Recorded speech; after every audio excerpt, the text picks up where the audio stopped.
Today on the bovine, keep off the grass, or try to, how landowners can support forage growth and recovery post-drought. Did you say pigs in the back 40? The surprising distribution of wild boar on the prairies, and one more role, why an already incredibly busy rancher decided to add ABP delegate to her repertoire. Hello and welcome to the Bovine. I'm your host Debra Murphy, and today we have a special guest joining us to introduce the show. Karin Schmid is ABP's Beef Production and Extension Lead. Hello, Karin. Hello, Debra. Thanks so much for having me. Well, thanks for joining us, and happy spring to you. Can I say happy spring? Maybe I think we're getting close. You've heard what's up on the show today on the introduction, and I thought it an especially appropriate time to have you on because we'll be covering spring grazing and wild boar among two of the three topics. These are also some of your all-time favorite topics, aren't they? I have many all-time favorite topics, but these definitely rank in the top 20. Well, top 20 isn't bad. I know you're busy, but do you want to stick around and join me at the end of this show? Love to. Thanks. Awesome. Thanks, Karin. Up next, how do your forages look? Many perennial pastures in the province were grazed longer or harder than usual as a result of last year's drought. We'll talk to a master's student who's passionate about all things forages and extension next. Hi, I'm Kara Hames, recording from Livestock Gentech, and you're listening to ABP's The Bovine. Well, there's certainly some excitement in the air as we see the snow start to melt, those days warm up, and a lot more calves on the ground. But how are your forages looking? Ahead of the show, I asked Karin Schmid if she's worried about pastures across the province, and here's what she had to say. I think it's probably fair to say that a lot of our forage resources took a bit of a beating last year with the drought, and I'm really crossing my fingers that we get a lot of spring moisture, a lot of good regrowth. But I think it's still really important for producers to think about when they're turning their cattle out on grass. And I know that's hard to do with feed supplies being so tight. But for every day you graze too early in the spring, you'll lose 3 days in the fall. And the overgrazing will really damage your forage pastures and native range in the long term. So just how can you support those forages and perennial pastures? Joining us now is a master's student at the University of Saskatchewan, Associate Research Manager with Northeast Agriculture Research Association, and the voice from Forays into Forages on Twitter. Hello and welcome to the show, David MacTaggart. Hello, Deborah. Thank you very much. It's very nice to be here to join you here today. It's good to have you on. So some of our listeners may have seen your photo and read some of your story in ABP magazine, but remind us, where does your interest in forages come from? Yeah, absolutely. So I grew up on a small hobby farm just east of Lacombe, Alberta. And growing up there, and along with working with my extended family in their mixed farming operations up near Camrose, I developed my interest in agriculture and kind of how it connects to, I always loved being outside and how it connects to nature.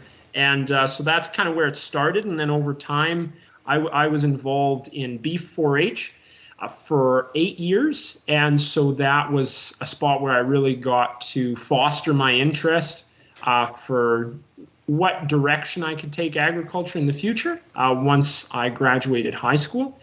And so that led me to the University of Saskatchewan, where I did my undergraduate degree in crop science. And if you would have asked me probably in my first year what I was going to do with my degree, I would have told you that I was going to be a plant breeder for one of the big field crops. I wanted to be something like a corn breeder or a canola breeder or something like that. But that changed over time when I took the course that my current master's supervisor, Dr. Bill Billigadoo, teaches at the U of S. It was arable grassland management. And I started thinking about it. I was like, this whole idea of forages is very cool.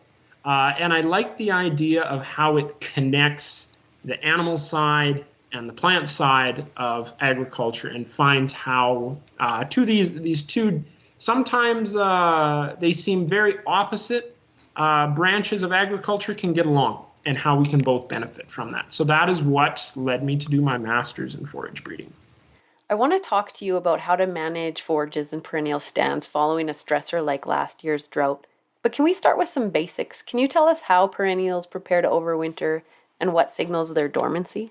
Yeah, you betcha. So first off, we'll take that second part of your question of what starts to signal plants to go into dormancy. And the more I learn about these things, the more I learn how complicated they are. But I think there's two major signals. And the first of those is shortening, we call it photoperiod is the technical term.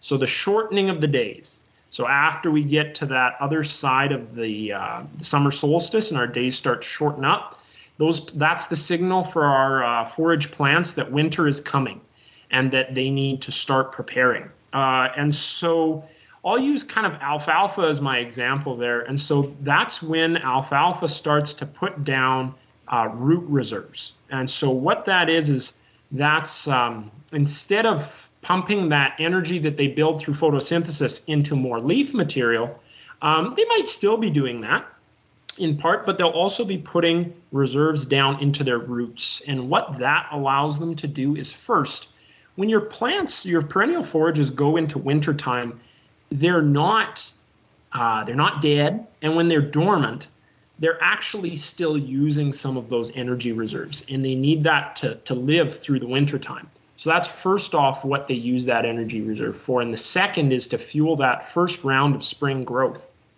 because there's not a lot of leaf material there in the first part of the year. Well, there's none. And so they need to use that then, those energy reserves in their root or in their crowns to be able to develop that first spring growth, those stems, those leaves, that will be then your harvestable forage later on. And so that's an example or kind of a case study in alfalfa. And, there's variations definitely between forage species, but that's the general idea of what goes on when those plants are prepping for winter. And in a good year with good growing conditions, we always get the warning you shouldn't graze too close to the time where they're going to go dormant. So what happens when you do graze during that period? Yeah, you betcha. That's a good question. So when you graze in that critical period, so that is kind of, again, since alfalfa is so researched so well, there's lots of information on that. But again, for that particular species, there's 6 weeks before your first killing frost, I think, is the general rule of thumb. So what instead, that plant's still actively growing. So if you cut it off, so you graze it, that will then result, the plant will want to compensate for that vegetation that was removed. So it will put energy into regrowing. And that energy then will be moved out of the roots. So then basically you're taking away from the bank account that is used to help that plant overwinter and regrow the following spring, and you're using it for late summer or early fall growth. And that can be okay, but like a bank account, you need to then allow it time to regrow and redevelop, right? So if you're deciding that you want to graze within that critical period of late summer, early fall, then that would be a pasture in a perfect world that you would not graze first thing in the spring, because you would want those plants to be able to regrow and redevelop some of those energy reserves before you'd come through and graze it the next year. And then what about after it's already in dormancy? Can you injure a plant, like whether it's alfalfa or grasses, that has already become dormant?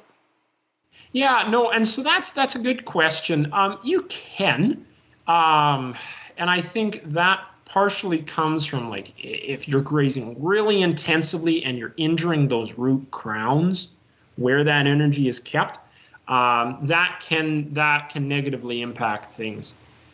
So say, for example, if you had a really high stocking density and you were overwintering your cows on a hay stand you wanted to harvest the next year, and that could be a way that you could damage it. But plants tend to be fairly tough once they're in dormancy, and to be grazed, because at that time then because they're fully dormant, they won't translocate that energy out of their reserves to regrow because, say, for example, you graze it when it's -10 outside and plants won't be they'll be dormant and they won't be regrowing then. But that, again, I say that there's always exceptions. So the exception there would be if you really beat up the forage stand by having lots of animals on it.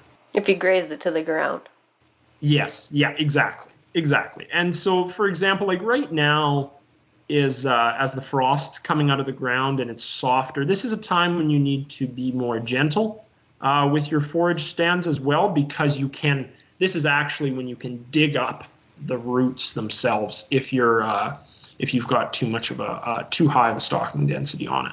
And we're also seeing a lot of those plants starting to green up. So tell us a bit about that part of their cycle, about springtime and knowing it's time to grow. Yes, yeah, exactly. So I always find it really exciting, and it always amazes me how early plants will start to grow, especially those those species like crested wheatgrass. You see even right now they'll start to green up, and that's exciting, especially in talking about this subject of allowing your pastures time to grow in the spring, especially following a drought. I do understand that in the conditions that we're in, people have to make some compromises based on your feed availability, the business that you run, and the economics.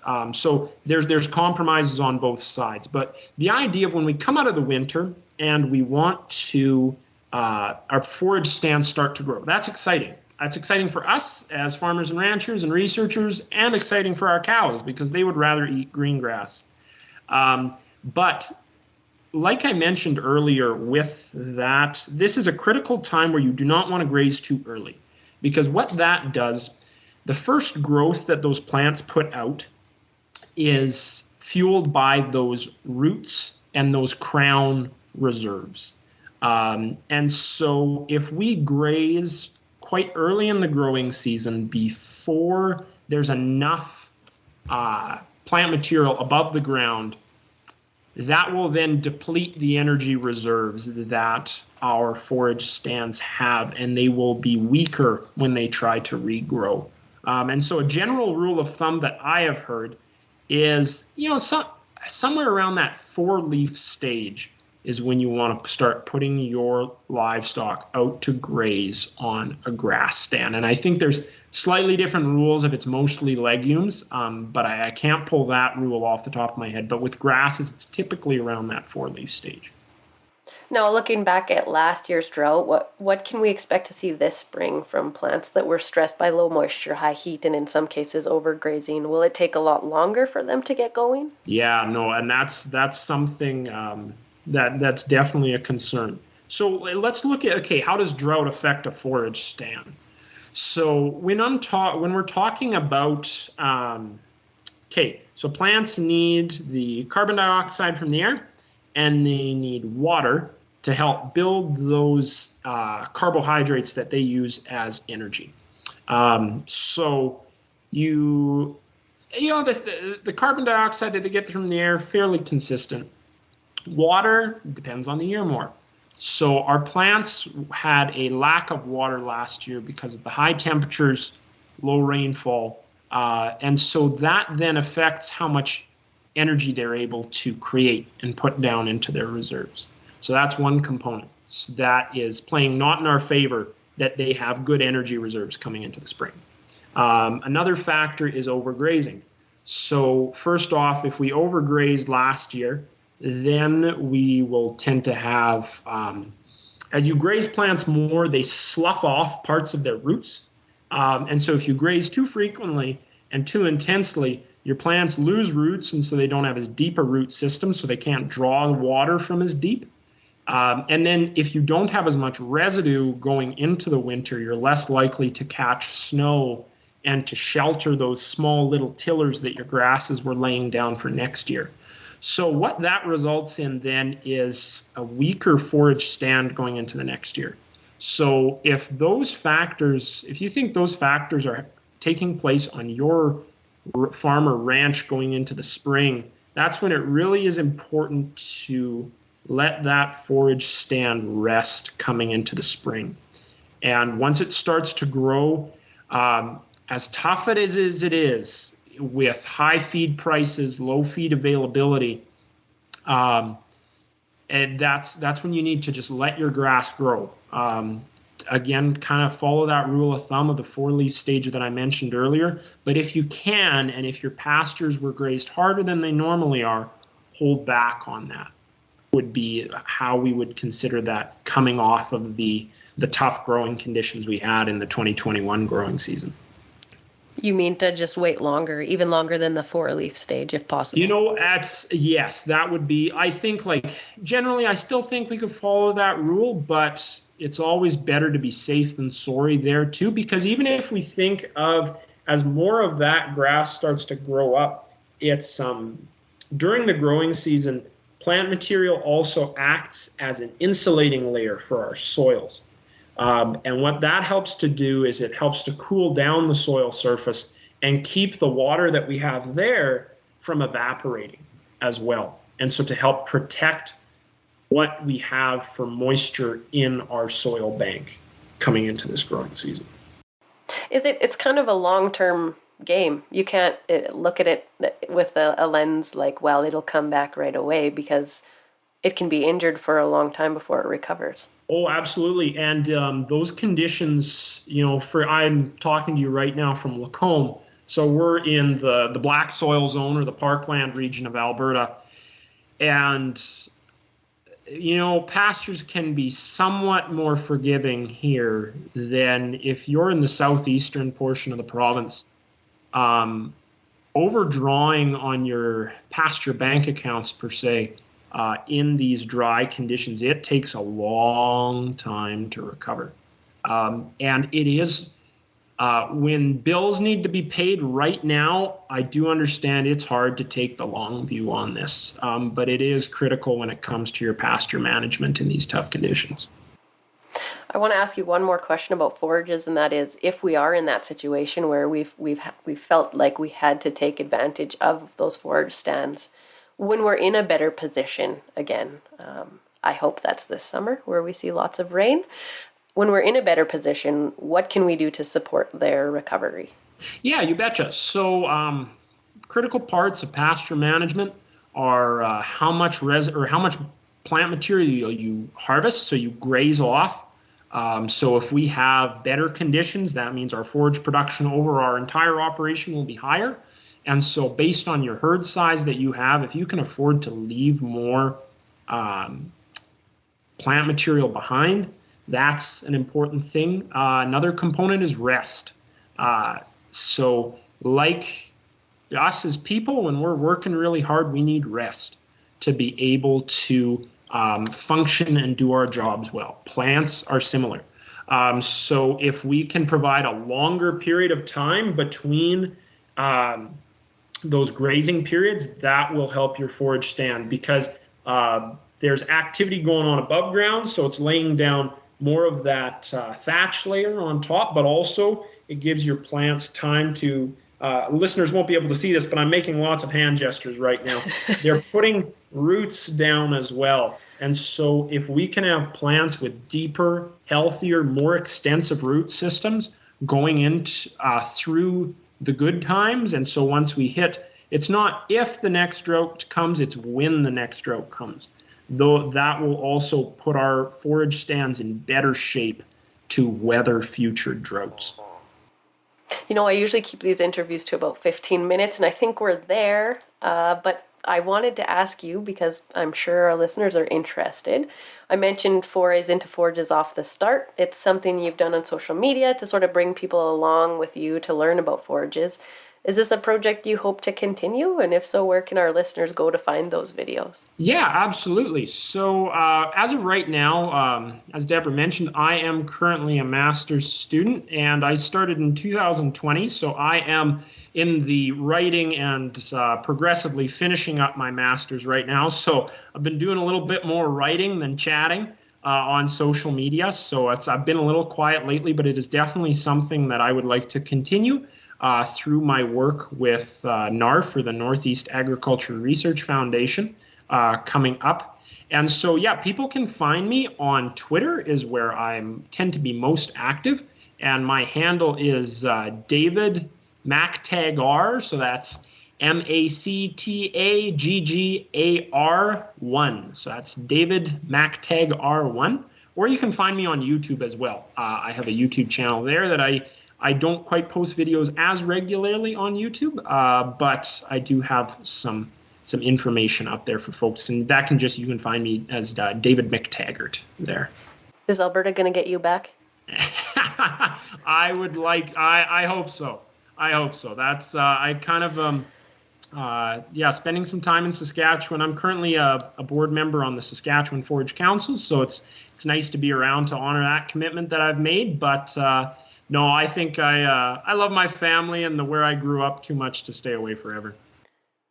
That was David MacTaggart, a University of Saskatchewan master's student.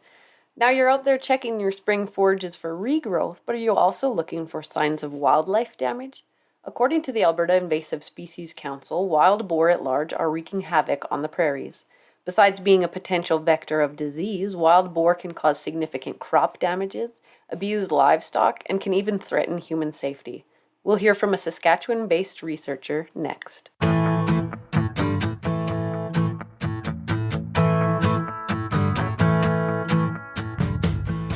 Our next guest is an associate professor at the University of Saskatchewan with over a decade of experience researching invasive boar. Welcome to the show, Dr. Ryan Brook. Hi, thanks for having me. Before we get going, I thought maybe we should talk about wild boar and the name. I was at a meeting recently, and someone said we shouldn't call them wild, we should call them feral. What are your thoughts on how to refer to these species? Well, we're all talking essentially about the same thing, so I don't know that it's worth getting too hung up on names as long as we agree. Feral pigs, feral swine, wild boar, wild pigs is what we use, and the reason for that is because not all animals running around outside in the wild are actually wild boar. In fact, it would be very rare to see a pig outside of a fence in Canada that's a true wild boar. When they were brought over to be farmed from Europe, the first thing that experts said is cross them with a domestic pig. You'll get a bigger animal, you'll get a more reproductive animal, and it'll just benefit your herd tremendously. And so that's what most people did. And also there have been some free-ranging feral domestic pigs that are pink pigs that look, literally just walked out of a barn. And we also now have potbelly on the landscape as well. So it is kind of a complex mix of different things. And so there is a chance that some of those pigs that you might see have no wild boar genetics whatsoever. So we like wild pigs, but we're also not going to lose too much sleep over it.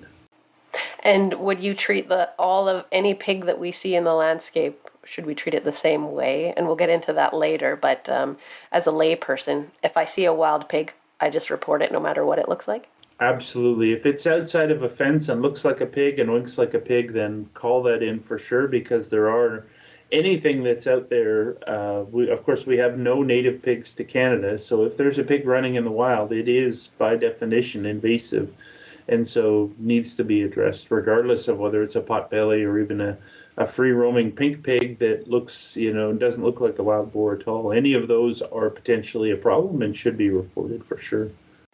What do those wild boar look like for people who have never seen a picture? Can you sort of describe them? Well, they certainly look, in terms of shape and they're pigs, right? They're all the same species too, regardless of any of the types I've mentioned. They're all the same species, Suscrofa. But wild boar are unique in that, of course, that our domestic pigs were bred from wild boar originally, so they've changed them. But a wild boar most distinctively looks like any pig that you would see in your mind, but it is typically covered with heavy fur. The nose tends to be more drawn out on them, and so they're slightly different looking face, but they're very pig-like, and the coat color varies a lot, though, because of the different hybrids that we have and different mixes. Most commonly, a wild boar type is sort of a brown-gray color with really thick, heavy fur, but we've also seen many hybrids that have spots. We've seen some that are jet black. We've seen some that are red. So a range of different coat colors is definitely out there. Can you tell us a bit about their life cycle? They're a rather long-lived species, aren't they? They do live long. The longest one we know of is 13 years old. That was an animal that was shot in New York State, but it had a Melfort, Saskatchewan ear tag. And so we had to do some following up and realize that it came from a farm near Melfort, Saskatchewan, but was purchased in New York State for a game farm there. It escaped and was living in the wild for multiple years. And so at the end of the day, after it finally was shot, we learned that it was at least 13 years from when it was tagged in Melfort. So they can live quite a while, and their reproductive rate is just off the chain. 6 young per litter, multiple litters per year, and that's 6 young per litter on average. We've seen as many as 16 or 17 piglets in some occasions, multiple litters per year, and they are just what we would call a continuous breeder. So your elk, your deer, your moose, they're having all of their young in the spring, and that's it. Pigs are continuously breeding throughout the year, and those young ones can be sexually mature at 6, 8, 9 months. They might be closer to a year before they start actually breeding, but they become sexually mature very, very quickly. So that's arguably the most important trait that makes them the most successful invasive large mammal on the planet. You've mentioned a few locations, and obviously I'm recording from Alberta, so we've already got 3.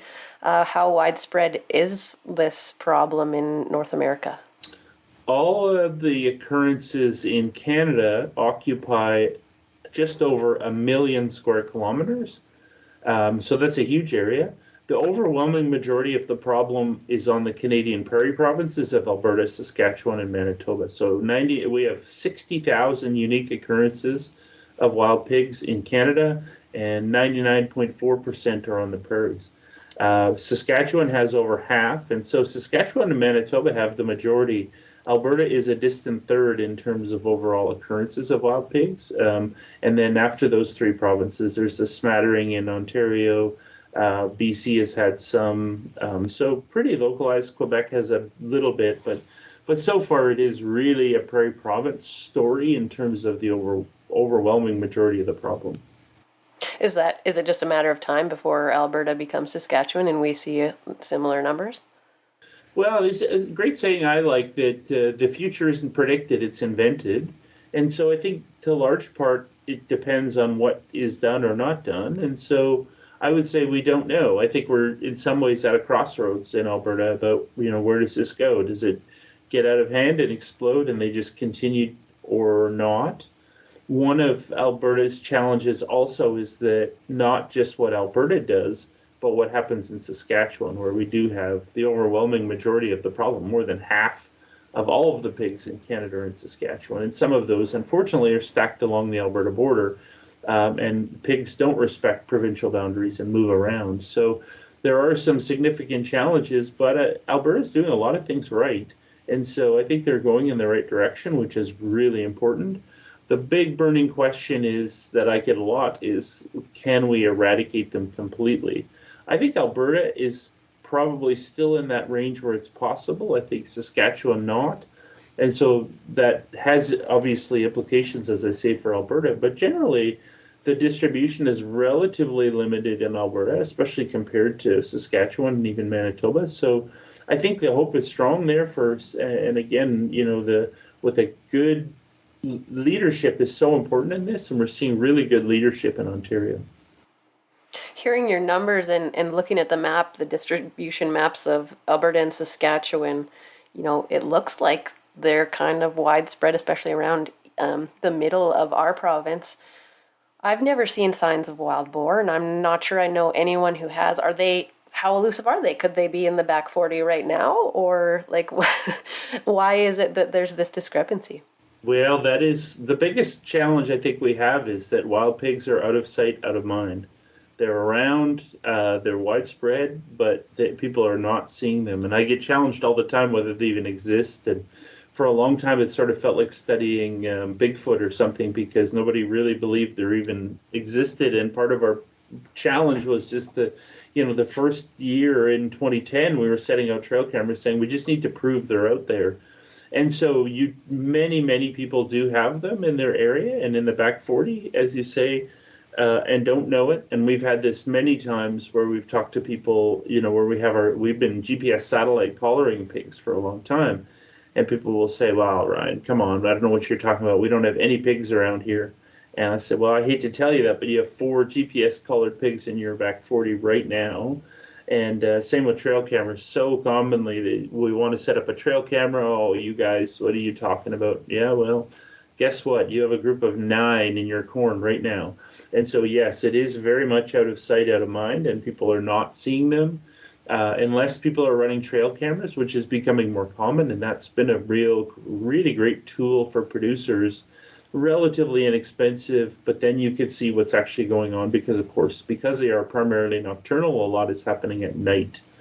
In terms of crop damage, we do believe that a lot of crop damage that's being claimed for elk and other species is actually pigs, but people aren't seeing the pigs, and so they assume it's the one that they're actually seeing. So, yeah, I think we have pigs have a bit of an identity problem in Canada in general and in Alberta, that it's hard to get people too worried about it if they've never ever seen one. Is there a way to tell apart, the damage from pigs versus elk or deer or any other sort of damage that we're seeing? Or are there things that we need to look for that we're not looking for right now as landowners and citizens? Certainly, we don't really have any other rooter species.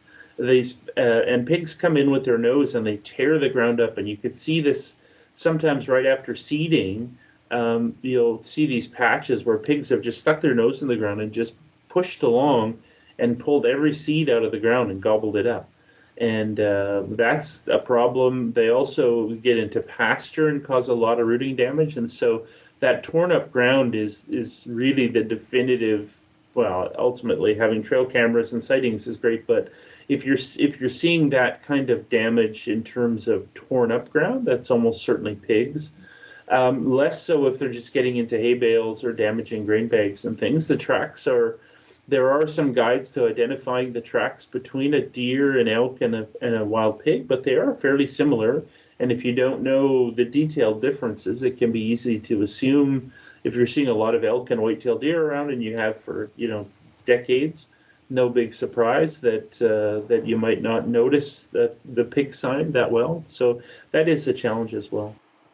So we've mentioned sort of the damage they can give to land, into our harvested crops. Are disease is also a risk? Is that a concern for beef producers? Disease is a concern, and indeed, it is important to the swine industry, but keep in mind, of course, that a lot of the swine industry is locked behind doors in barns, and the majority of the large domestic farms are sealed up and they're shower in, shower out, whereas we have these extensive calving systems where you have animals out on pasture, and more now in winter, that the idea of bringing cattle into a tight confined space or closed area right near the home, which I sort of more related to as a kid. Now the animals are more dispersed with bale grazing and swath grazing and these kinds of things, which are fantastic cattle management tools, but unfortunately create opportunities for pigs and leave, bale grazing and swath grazing is a lot of calories laying out there for pigs and will be an attractant. And so that's certainly part of the issue as well.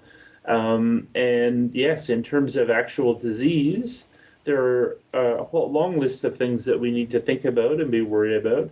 And they also harass livestock as well. And that's been the most common complaint we've had in Saskatchewan, and that's been going for fully 20 years now, where cattle are being pushed away from their water source and their winter, usually in winter, obviously winter feeding areas and watering areas, to the point where animals are so distressed that the producer actually has to move the watering area and feed somewhere else because cattle won't come back. And recently there was this winter before previous, a school bus driver near PA or Prince Albert, Saskatchewan, stopped and filmed with his phone a very large, like 400-pound wild pig chasing some cattle. And so that harassment is probably one of the most common complaints we get.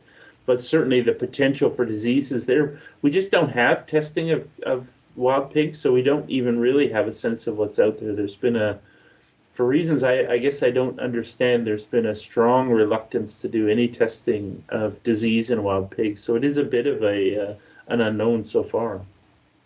When you see that level of harassment from wildlife, it's easy for producers to want to take things into our own hands. But that's not what's being recommended. In fact, we're hearing not to hunt. Can you tell us about the shift in recommendations from authorities and from experts such as yourself, from yes, please help us with hunting measures, to now, no, do not do that at all, phone us and report them and we'll take care of it? Well, and I think that reflects that when you work with wild pigs, you sometimes have to throw away everything you knew about other species. And so like many wildlife managers and biologists and others in Canada, you apply your knowledge of many years of working with elk and white-tailed deer. And of course, elk only have one young per year at most. Twins are almost unheard of. And so using hunting to manage elk can be very, very effective. You can adjust the licensing, and you can really manage. And you have to be real careful you don't over-harvest. It might take a decade to recover if an elk population is knocked down. But when you're talking about a female putting out 12 young per year on average, that totally changes the dynamic. Literally 12 times as much as an elk. And survival is very, very high. And so we just have these huge numbers of young being produced. And so people find 6 and you go out and shoot 3 and you go, wow, we got 3 pigs. That's great. To come back again, and now there's 20 and they shoot 15, and they just keep saying, well, we're killing more and more pigs. That's a good sign, but it isn't, in the sense that you're, normally on average, at most, you're seeing about 23% hunter success.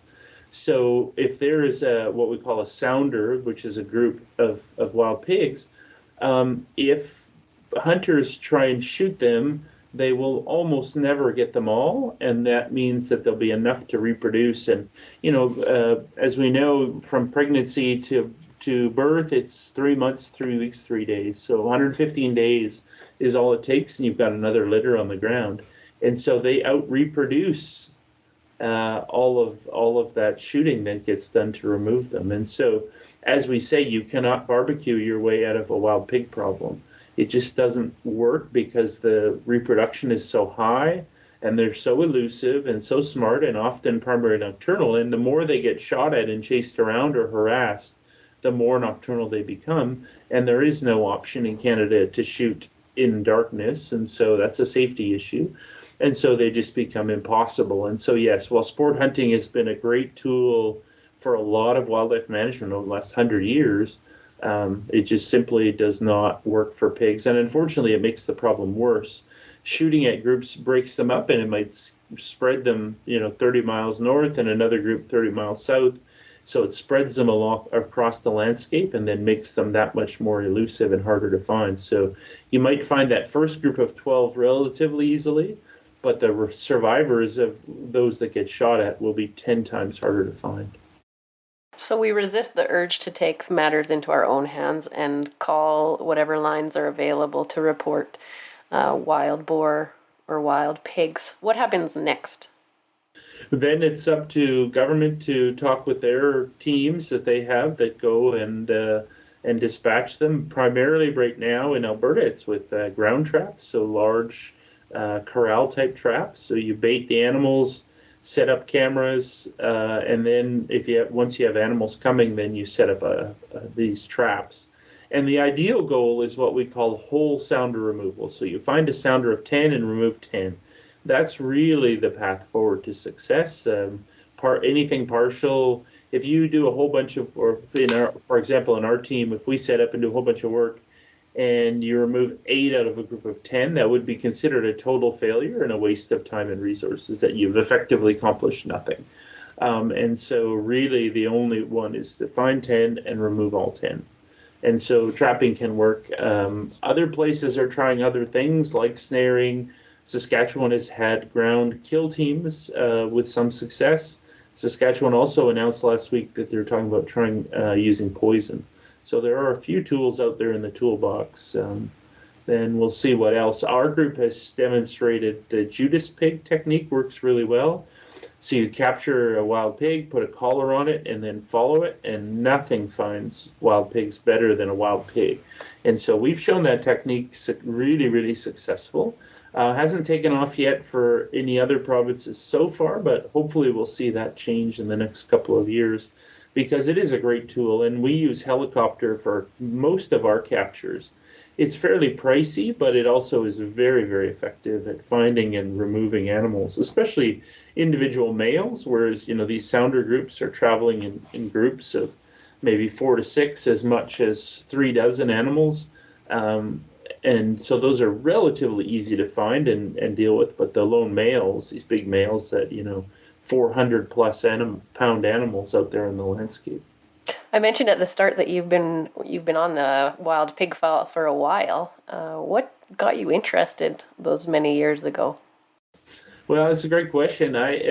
My previous work had been, I did my PhD working on elk and bovine TB spread to cattle, and born and raised on a farm. And so I'm interested in wildlife, but have this background in agriculture. And so have spent a lot of time working at that interface between livestock and wildlife.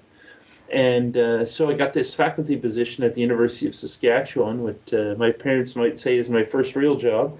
And so, and it was funny because I talked to my department head and said, what do you want me to work on? And he kind of laughed. He said, well, you're a faculty member. We hired you because we like what you do. Go do what you want to do, and we'll support you. And so we did some work on elk, and we did a major study of moose moving into farmland. But one of the things that I was aware of were these darn wild pigs. And at that time, even in 2010, they were very much out of sight, out of mind, even way more than now.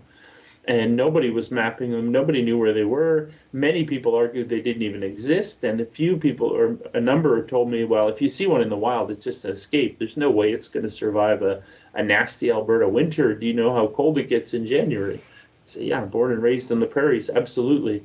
But in fact, they thrive. And perhaps somewhat ironically, the areas that we have the coldest winters of any parts of any province are exactly where we actually see wild pigs. We don't see that many on the coasts, for example, or Vancouver Island, which is beautiful, or some of the orchards there that seem like likely habitat. We're not seeing pigs there. They are in the coldest of the cold environments. So they're doing very, very well, and that was intriguing and an important challenge. And they have easily been the hardest species to study in my career, but it's just so important. It became very clear. And one thing that always struck me is I talked to some people from the southern U.S., and they said, Ryan, whatever you do, tell everybody you know, if you see any wild pigs of any kind, stop whatever you're doing. I don't care if you think it's important. It is not. Drop what you're doing and go find and remove those pigs.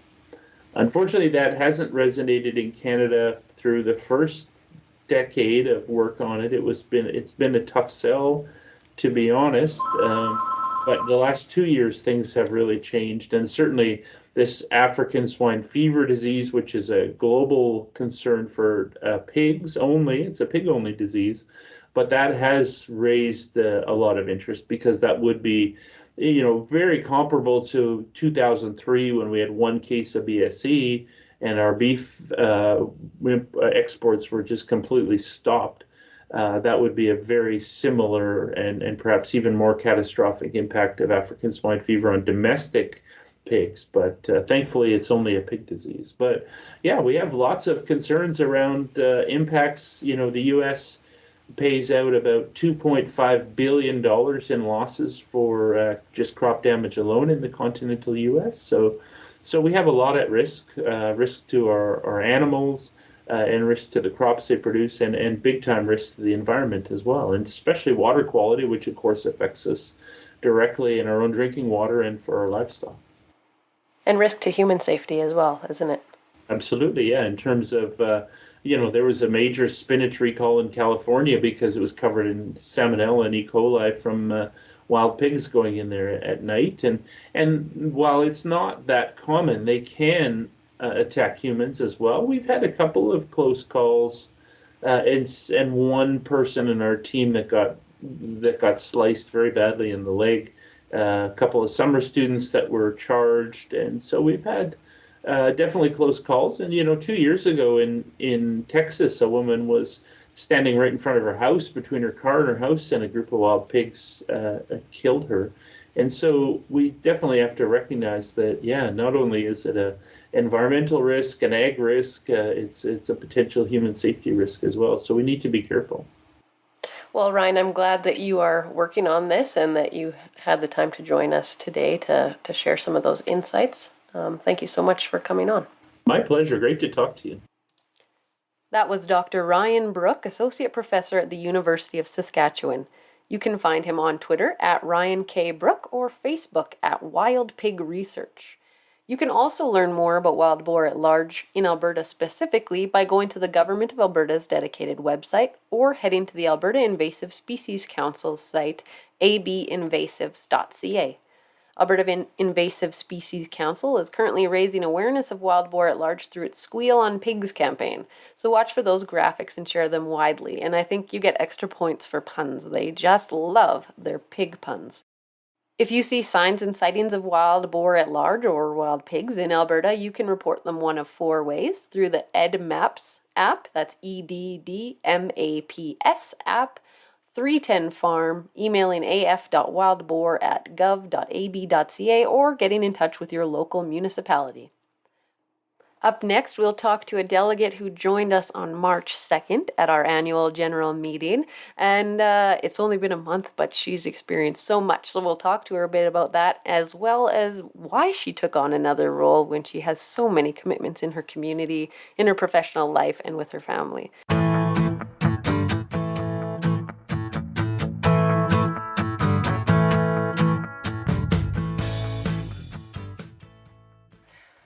In March, we welcomed some new directors and delegates to the table. Our next guest is one of those new delegates, but you may already know her. She's an active member of the agriculture community as a rancher, community volunteer, Alberta Provincial Coordinator for Verified Beef Production Plus, and Vice Chair of the Results-Driven Agriculture Research Board of Directors. Melissa Downing, welcome to the show, and more importantly, welcome to Alberta Beef Producers. Thanks, Deborah. I am happy to be a part of it. Before we get into your new role here, can you tell us a bit about your operation? You're in the Northeast Zone, right? Yes, and we're actually quite on the south end of the Northeast Zone. So we're at Matisco, which is just a hamlet in East Central Alberta. We run a cow-calf operation on primarily native prairie, and our kids are the 5th generation on the farm, so it's been in the family since it was homesteaded. How are things looking on the native prairie coming into spring? I'm assuming you were part of the widespread drought being in East Central Alberta there. Yes, we definitely are. It was pretty dry. We did get quite a bit of snow over the winter, but I was just saying, this is the driest we've ever had our corrals for starting calving season, so the snow has pretty much disappeared, and we're hoping for rain in the near future to get things going this spring. Well, it's clear based, I think, on my introduction alone that you're rather busy, but now you're adding into it calving and your job with VBP Plus, your ranch. You have so many other personal commitments as well. What made you decide to take on a role like this, and why at Alberta Beef Producers? I've seen a lot of evolution in Alberta Beef Producers the last few years, and I've been kind of involved at a distance just watching things, and I've really seen a positive movement, but I think there's a real need in the industry right now for people to be involved. And at the semi-annual meeting for ABP, I was talking, I attended the meetings, and I was a little, I guess I would have liked to see a little more engagement from the community, from the beef community. And so I felt that, if not me, then who, and why not get involved? And I do feel like I have, a pretty solid understanding of the industry around the province and some of the challenges that are there and some of the things that we're up against in the future, because I do stay quite connected to producers around the province and different parts of the industry. That would give me a little bit of perspective to bring to the table. You mentioned the engagement side of things and hoping to see more. Do you have ideas for how you might get more engagement at the table and more people involved in discussions? Well, I'd like to see that as ABP delegates. I think that's that's our role as delegates, is to be that connection point for producers in our zones.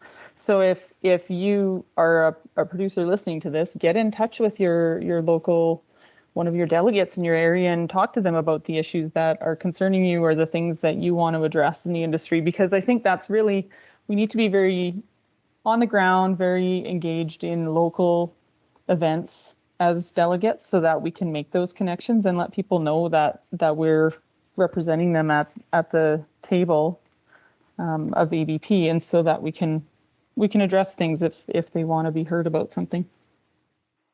You're not only sitting at the ABP table, as I mentioned, you're also on the Canadian Cattlemen's Association board now, and you're only a few weeks in, but you've traveled to Ottawa and back already. How has it been so far, kind of acquainting yourself with ABP and CCA and then getting to go on that trip? Yeah, that was kind of a whirlwind planning, because that happened right after the AGM. It was only a few weeks, so that happened very quickly. I mean, it's been great in terms of getting to connect with a lot of the producers across Canada that are, also representatives on CCA. The ABP, as I said, I've had some, I've worked with ABP through Verified Beef Production Plus for quite a few years. I've been engaged with them, and I understand a lot of what's going on there. So that was a pretty easy transition. And I mean, the topics that are at CCA, there's a lot of things going on there, and I think a lot of things being discussed that most producers don't even know are issues that the industry's facing. So that was really interesting to get a good understanding of some of those issues and what's being done about them at the national level to help manage them, so that that producers can keep producing beef in a good way. What are some of those issues that you mentioned that maybe the average producer doesn't know are being talked about at that level? Well, the CCA has a bunch of committees. So, for example, animal care and environment, domestic ag policy, things like that. And so there's issues related to traceability or transportation guidelines, related to animal care guidelines, environmental policies, and domestic policies. There's just a lot of inner workings, I guess, that often get discussed more at the national level, and especially in Ottawa, related to government policies and helping to make sure that we're heard at that table as the government setting direction for the future. Were there some opportunities for networking as well as the learning you did on kind of those higher issues management pieces? Yeah, it was a good networking event. We did actually have one reception with, a lot of industry people were invited, but also politicians, senators, MPs, and other government representatives and staff. And so that was a really great opportunity to help make the connection, so that when they're setting policies, when they're having these discussions, they can keep in mind our perspective and make sure that that's taken into account. So those relationships that are built at those events are actually very valuable for the industry, to make sure that we have a point of contact. So, if they have a question about a particular industry and how it might affect us, that they can come to us and ask for direct input from the industry. And, the CP rail strike was a really recent one that there was a lot of work done, a lot of conversations between government and industry reps to make sure that could be resolved as quickly as it was. As you move forward in your new roles with ABP and CCA, are there specific challenges and opportunities you're most passionate about and you might bring to the table for discussion? Well, I mentioned that we have mostly native prairie here. I mean, that's something that I'm quite passionate about, is maintaining grasslands, and not just native prairie, but just grasslands in general. And I mean, we are facing a real pinch when we look at competing with cropland right now. And I mean, new technologies could mean that more grassland gets converted, because there's the ability to farm things that couldn't be farmed before.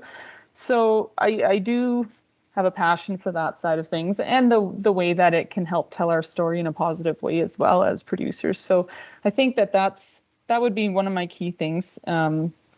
the the biodiversity in the grasslands and the carbon sequestration and working towards a way that producers can benefit from all of those services that they offer, the ecological goods and services that they offer as producers, that could be something that helps them to be more economically sustainable in the long run as well. Can you paint a bit of a picture of what the grasslands look like in your area for people who haven't been there or believe that it is incredibly flat? Well, yeah, flat wouldn't be a word I would use to describe the area. I would say rolling terrain, and so we're not the foothills, but we have a lot of undulation, and we're actually on the edge where our ranch is. We're on the edge between grasslands and aspen parkland, and so we have a mix of open, very dry grassland, very very sandy soils.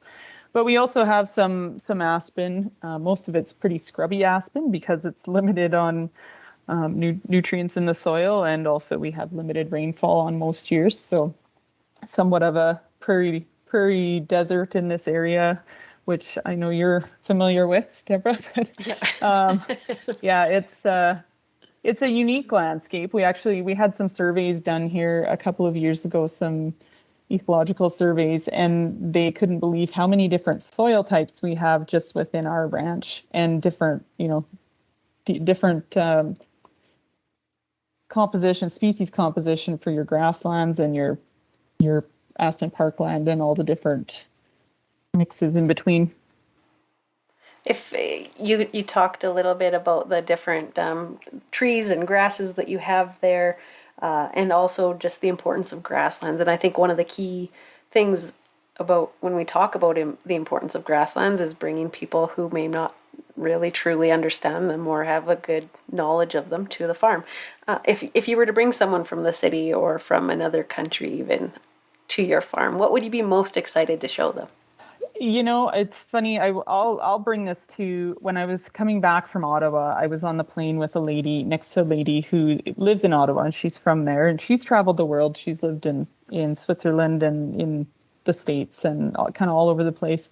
And we got talking about beef production, and I explained to her how we have all this natural grasslands and different species on it. And I told her about these surveys. And so I told her that we have 63 species of bees, like pollinator bees, on our property. And she couldn't wrap her head around that there's that many species of bees. And I mean, there's all kinds of birds and wildlife, and we have it everywhere here. And I think that's what I would just want to show people is, we've got some wetlands, not very many, I'll say, out here, but we do have a couple. We've got all different wildlife, and that to me is really neat, that we provide all this habitat and have that diversity present. You've given us kind of a picture of your farm, your ranch, some of your passions, and also what you've been doing the last few weeks with ABP and CCA. What are your next steps, and what are you most looking forward to in your time with us? Oh, I mean, I look forward to all of it. I'm still getting the hang of things at CCA, still kind of working on that orientation phase. But I mean, I'm really looking forward to being involved in these conversations. And I mean, the reason I'm most, yes, I've got lots going on, but a lot of it crosses over too. There's a lot of crossover between engagement with some of these different organizations and understanding the issues that are at hand and being able to put perspective in it in different ways. But I mean, ultimately, I want to help work towards this industry being sustainable long term and being something that our kids can get involved with if they want, right? And that's what makes me.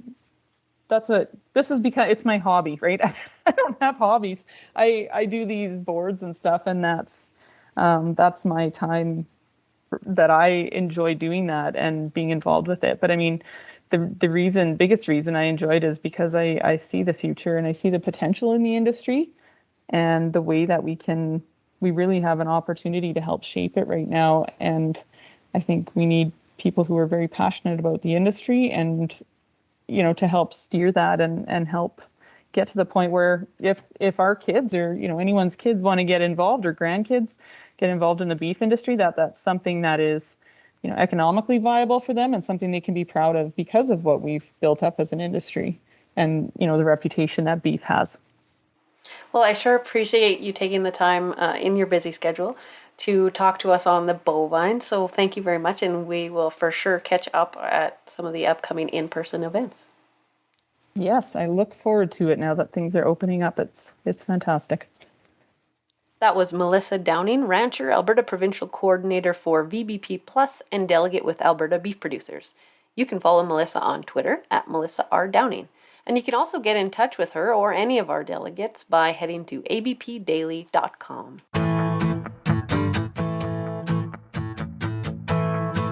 Before we end today's show, I just want to invite Karin Schmid back to her mic.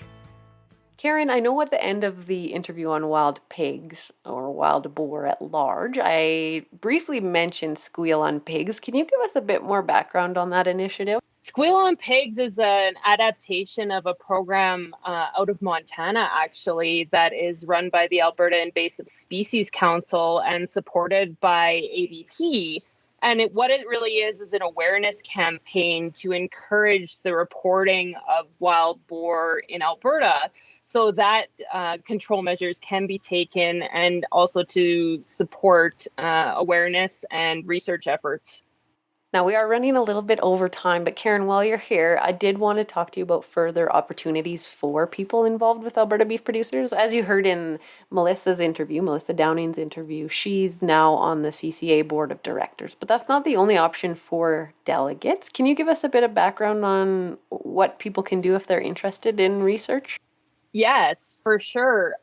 What we do in ABP's research funding is all of our decisions are made by producers for producers. And so we're always looking for engaged producers who have particular interests in anything from forage and grasslands to feed efficiency to beef quality and food safety, to help evaluate research proposals and provide us with that direction of what research moving forward best addresses our industry priorities and will have a good rate of return on investment for beef producers. Karin, thanks for joining us to intro and extra the podcast. I know I asked you at the very last minute and you still agreed, and I really appreciate it.